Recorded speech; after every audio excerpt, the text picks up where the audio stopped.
You at the top of the staircase as a doctor is saying, come on up here, start exercising with me, come for a run with me, come do a marathon with me. The person at the bottom of that staircase is not going to be able to make that jump.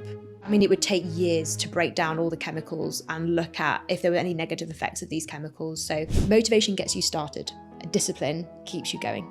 Welcome to the Visionary podcast, where we discuss science, medicine, physical health, and mental well-being. Have you ever heard of the term weekend warriors? Yes. That's totally me. Glued at my desk in front of my computer almost the whole week. Come Saturday and we go full Olympic athlete. Now, if I want to speed up recovery, what should I do? What should I consume? What should I eat, drink? Feel free to suggest supplements, other sets of exercises. What are the techniques available for me? Yeah, I mean, there's plenty of things to be focusing on. The easy ones. So the easy ways is, I think, just do the basics well. So it's, we all know that we need to be focusing on nutrition and hydration. So 2 litres of water a day, more if you're exercising, even more if you're exercising in hot conditions as well. So having the water with you. When we exercise and when we sweat, we do release electrolytes, so salts. The key component of our sweat is sodium. So actually making sure that we're also replacing the electrolytes, particularly if it's extremely hot and humid conditions. How would I do that? So certainly there are rehydration drinks that contain electrolytes as well. So it's looking more at those as well as your water intake. Yeah, if I don't want to pay for supplements, can I replenish those precious electrolytes using food or maybe water with a bit of salt kind of thing? Yeah, I've not heard of actually adding salt to water. I mean, I can't think it's going to taste very nice. No. It has to be something that you can physically take in as well. I think the good thing with sports drinks is that I think there has been research that's gone into that drink, and it's probably palatable. So you're probably going to be able to finish it. Whereas if you just add your own salt to water, you might struggle a little bit. But it's going to have a range of different electrolytes in that all need replacing following and exercise. That's mainly minerals. Yes. Potassium, magnesium, calcium. Yes. So minerals is another name for it. Yeah. Okay.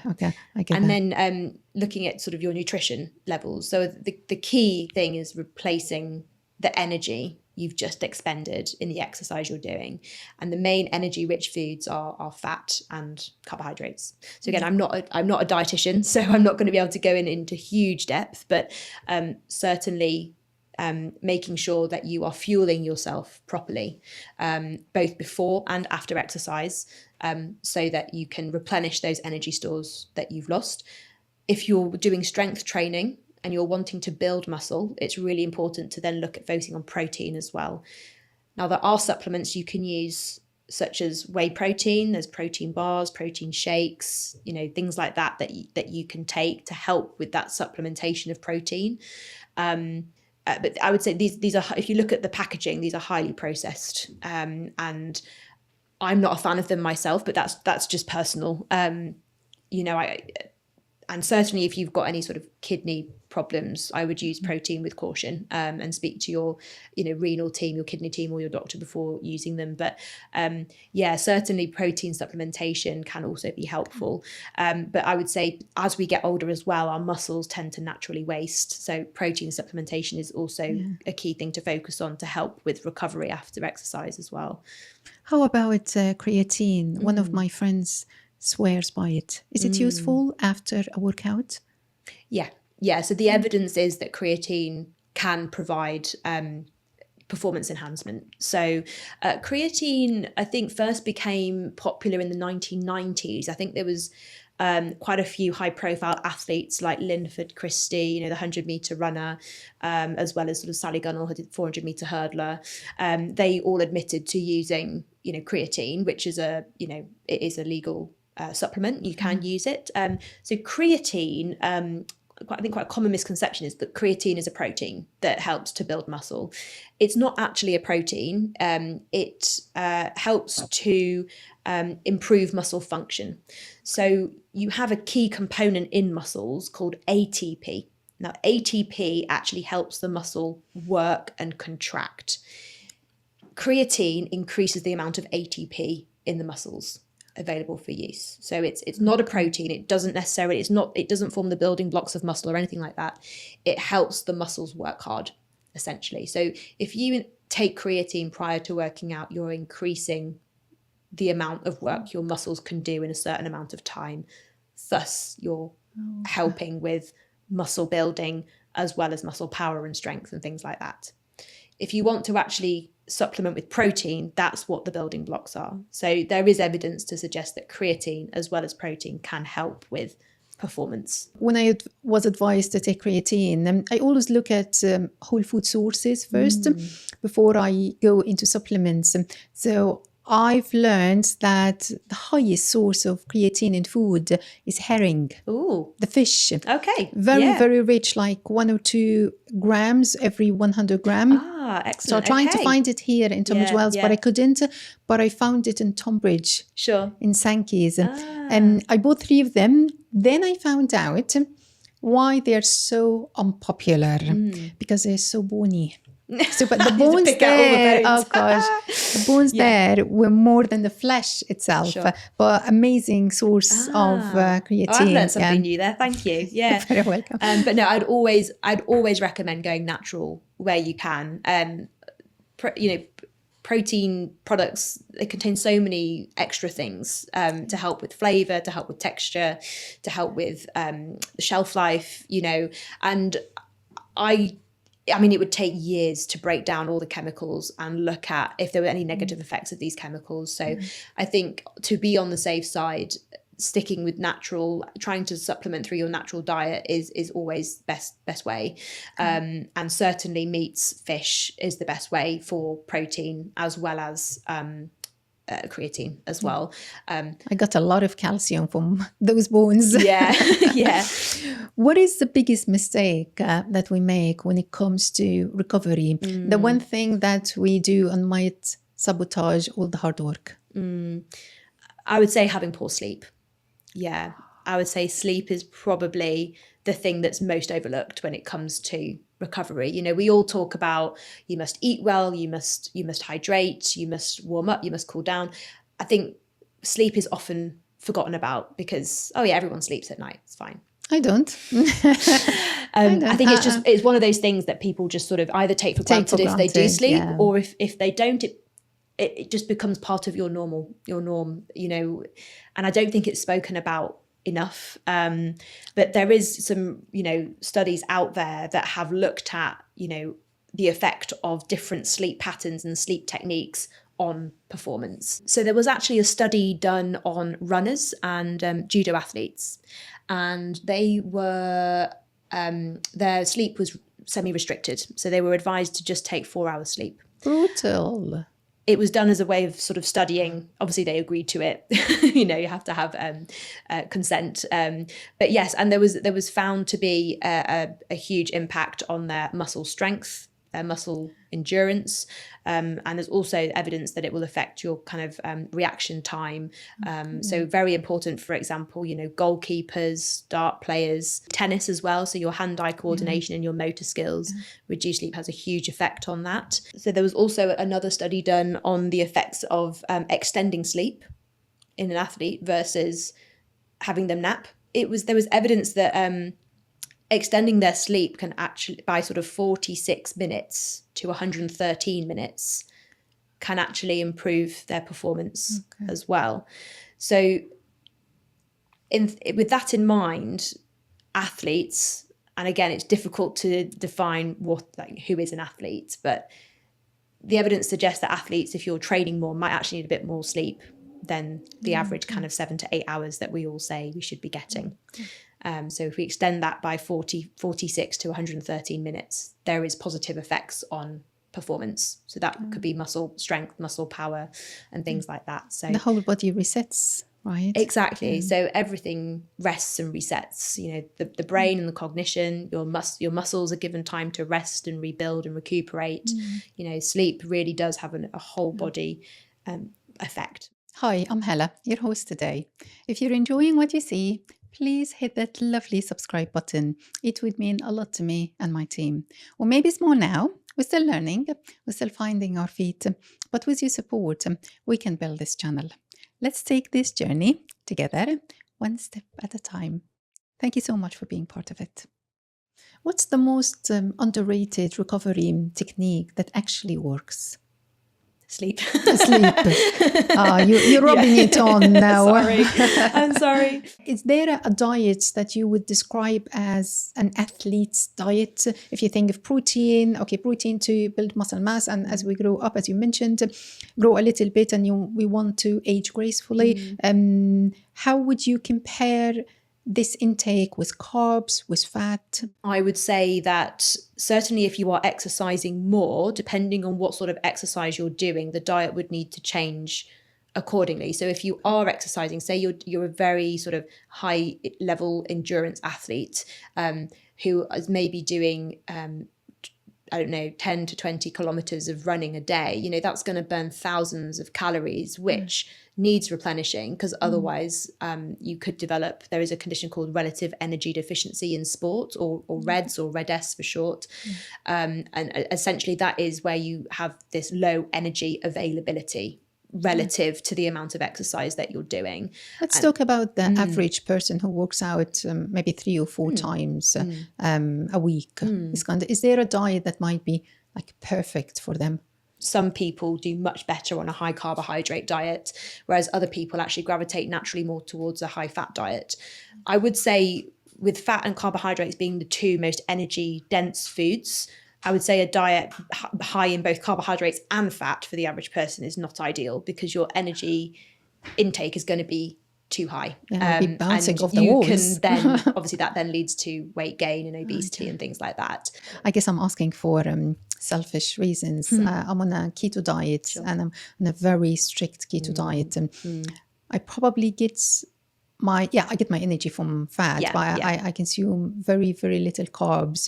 And this is something nagging at the back of my head a little bit, although I do keto for other cognitive or mental reasons, but I feel like, is that the reason for the lack of energy? Might be, or maybe if I consume more carbs, I will perform better in sports. So just recently, I've started to add sweet potatoes at the end of the meal, just to get like the lovely B vitamins and the minerals. So I'm experimenting with things. Sure. But on one specific week, I thought, let's play with diet a little bit. And I did something, I think it was so stupid, because I eliminated all carbs and all fat out of the diet. Not advisable. Oh gosh, I lived on tuna and, lean. Oh God, it was so incredible. I thought, okay, I'm agile and flexible enough. If this doesn't work for me, if I feel not well, to bounce back to the vegetables and the lovely protein. But it was 0 fat, yogurt and tuna. Imagine the worst taste ever. You could imagine tuna with no oil, with no salt, nothing. Yeah, I used salt, but the tuna itself tasted horrific. And turkey breasts kind of thing, very lean chicken breasts in the oven with nothing. It was a week of torture. But most importantly, I didn't have any energy. And I felt my nervous system is really struggling. It didn't work for me for obvious reasons. This I wouldn't recommend for anyone. Protein is not an energy dense macronutrient. It doesn't contain much calorie or energy at all, and our body struggles to use protein as an energy source compared to your sugars and your fats. So I would say, especially if you are active and you need to be having some form of energy in your diet. And I mean, me personally, I'm very much a carbohydrate lover. I mean, I was a very picky eater when I was little. I mean, all I would eat would be plain Weetabix and plain spaghetti with butter on it when I was younger. I don't know how I survived, but so I mean, I personally have never taken to keto or the Atkins diet, which is similar, but that's me. I do well on a higher carbohydrate diet. I could cut out fats, not a problem. I don't crave fatty foods as such, but I crave carbs. But that's me, and I definitely think there's a lot of research being done into the effect of genes on our diet, and what, there's a theory that some people can just do the keto diet and live really well on it, and other people just really, really struggle with it. And a lot of it, there's a theory that it is to do with our genes and our genetic makeup. And I'm sure there'll be a dietitian or a nutritionist that can tell you a lot more about that. But these are things that I know are kind of being researched quite a lot, and it might explain why some people can do really well. I do miss the rice and the bread and all these lovely ones. And I come from a background in Egypt, where I come from. There's no dining table without a bowl of rice. It's a staple. Yeah. So my genes are definitely... Again, there's a lot of cultural factors as well. Yeah. And one thing I would say is that with diet, we still have to live. We're human beings that enjoy socializing, and particularly, in all cultures, I think that a lot of socializing revolves around food. Yeah, true. And we can't... This is why some diets just don't work for most people, because they're very restrictive, and it means not socializing on some occasions, which has other detriments to our kind of our mental and our physical health as well. So that's why I'm a big believer in making personalized changes for patients or for yourself that fit in with your natural lifestyle and your natural way of life and your culture and things like that, because as well as your family life. Because if you enforce a diet on someone, again, that's one size fits all, that is the diet, and you follow it, it might work for a month or two, but then this is the reason why people can't stick with it, because it doesn't fit in with their lifestyle. And this is why it just takes a bit more time, yes, but to sit down with a patient and say, what's your life like and what foods do you enjoy? And then you work around that to make little changes that actually they'll be able to maintain for longer. Yeah. Amazing. So we can't have an exercise and sports doctor here with us without asking. I know you're not a nutritionist, and we touched on protein. What is a good diet for my bones and joints? So bones is really calcium and vitamin D are the two main things to focus on. Now, calcium we get through tends to be dairy products that we get calcium through, and vitamin D we can get through the diet, but the majority we also have to have sunlight exposure to actually activate that vitamin D into a form that works within the body. Now, all the chemistry between the calcium and the vitamin D and the physiology behind it is very complex, and I can't remember off the top of my head without going through all my So I have to have notes, both reasonable amounts of both. It's reasonable amounts of calcium as well as vitamin D as well. They call it cofactors, I think. Cofactors. Cofactors, yeah. One of them is cofactor for the other kind of thing. They work in synergy with each other. The other thing that works really well for bones is impact exercise. And again, this is something that we should be incorporating in our early years, along with the calcium and vitamin D. So your bone mineral density is essentially how dense your bones are. Having a low bone mineral density, also termed osteopenia, if it's a mildly low bone mineral density, or if it's really low bone mineral density, then actually you could be categorized as osteoporosis. This makes us more prone to fractures and breaking our bones as we get older. So your bone mineral density is optimized during your early years into your 20s. I can't remember the exact age when your bone mineral density is at its highest, but it's something like between 25 and 30 years old. Your bone mineral density is at its highest. So if you can optimize calcium and vitamin D intake in your childhood years, as well as your late teens, in your early 20s, as well as do impact exercise that you then continue throughout your adulthood, you optimize your bone mineral density then, and you reduce that risk of developing osteoporosis and osteopenia, low bone mineral density as you get older. But it's very multifactorial. There's lots of factors that can also, smoking, alcohol, family history of having low bone mineral density, steroid use. By that I mean kind of your anti-inflammatory steroids, so your prednisolone and things like that, can all reduce your bone mineral density as well. So there's many factors, but these are things that are in your control that you can change. So I should ideally build my bones at a young age. But let's say I'm 45 or 50. Can I ever regain that lost bone density, maybe through exercise or diet or whatever other means? Is it too late if I'm fragile? Absolutely not. No. So there is evidence that actually, even if you are later on in life, doing some impact exercise or putting some strain through the bones can increase your bone mineral density even in later life. So they might not get to the levels of what a 25-year-olds might be like, but certainly it will improve your bone mineral density. What kinds of exercises are impact exercises? Sure. I mean, anything really that puts stress through the bone. So anything that involves weight bearing through a bone. Now, this can just be standing and walking. Or, for example, even some really light exercises, like, for example, doing supporting your weight on your hands, even on all fours, and then slowly pushing some weight through your hands. Press-ups? Press-ups. Or if you can't do a press-up, that's not a problem. You can pop your knees down and do a press-up with your knees on the floor. So that's kind of a knee press-up.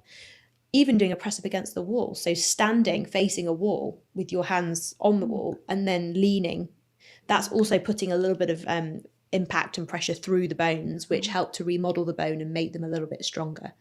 And then obviously there's your kind of higher impact training. So your jumping and skipping, things like that. So practices that I would stomp the feet, things like running or tennis or, kind of one. Okay. Even doing strength training, so even doing the sort of isometric holds that we were doing earlier on the feet, so the wall, sit against the wall is still putting some strain through the bones. So even this can be helpful, but obviously the higher impact you can do, the more helpful it's going to be. Yeah. How would you keep the spirits up when progress is painfully slow? Yeah, I think it's definitely a case of keeping the bigger picture in mind. What's their end goal? And always, I think it's helpful to encourage them to work towards that end goal. I always like to use the analogy of, and this also works for someone who's inactive and you're trying to get them moving again. If you've got someone at the bottom of a staircase and you're at the top of the staircase, and you at the top of the staircase as a doctor is saying, come on up here, start exercising with me, come for a run with me, come do a marathon with me, or whatever. The person at the bottom of that staircase is not going to be able to make that jump. So they're probably just going to sit down and just go, no, I'd rather sit here and watch TV or do something else. I'm okay.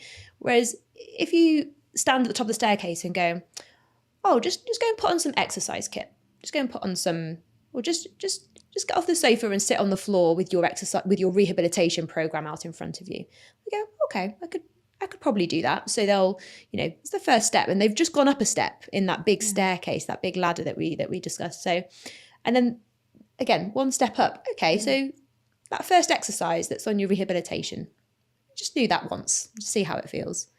And then that motivation then builds because they've done that first step and they've got that sense of achievement. So the progress becomes a lot easier then.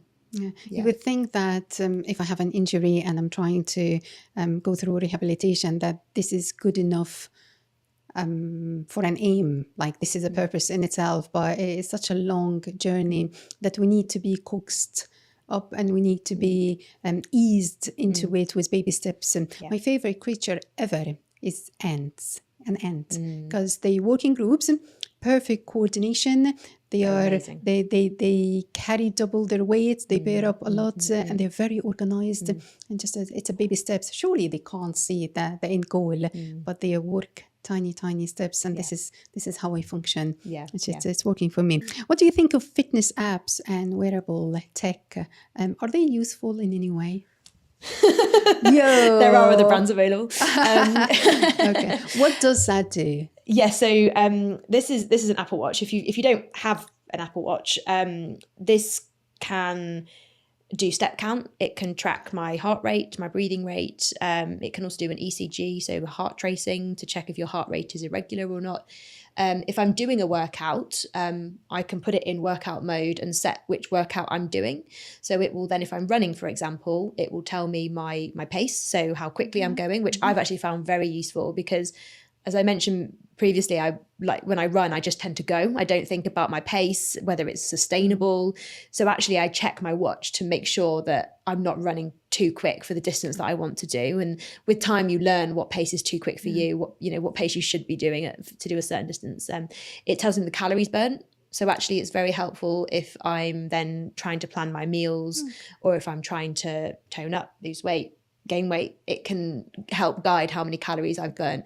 And what I like is that you have to put your height, your weight, your age in, so it calculates your metabolic rate, which is amazing. The rate at which you burn energy as if you were just existing. It's also personalized. It's it's actually quite personalized. Now, I don't know how accurate that is, but it's a nice guide. It's better than nothing, I think. Do you wear it at night as well while you're sleeping? Yes. So I actually use it as my alarm. Because it's a really nice way of waking up, because it just gently vibrates your wrist. It doesn't make a sound. There's no big kind of loud. I find my phone too loud. I find it a really harsh awakening. But this is quite a nice, So I do use this a lot, and I do like it. But it's not for everyone. Some people find it a nuisance and a bit of a distraction. But I personally quite like them. Yeah. All right. I'm thinking that any doctor who's involved in sports is also skilled in psychology. Whether by study, it's by practice. Do you use psychological techniques to motivate athletes and maybe extract the best out of them?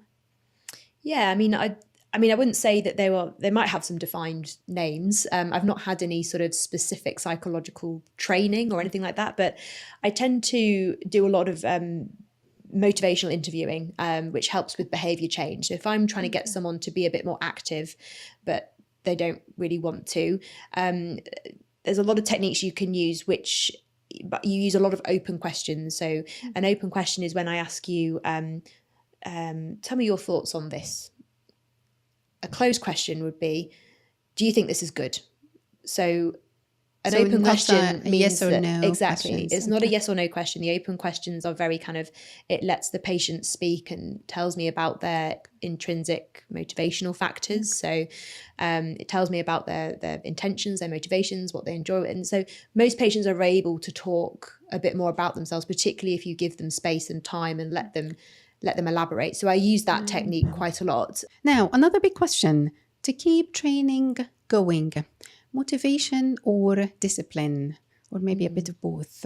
Which one do I need? In my opinion, motivation gets you started.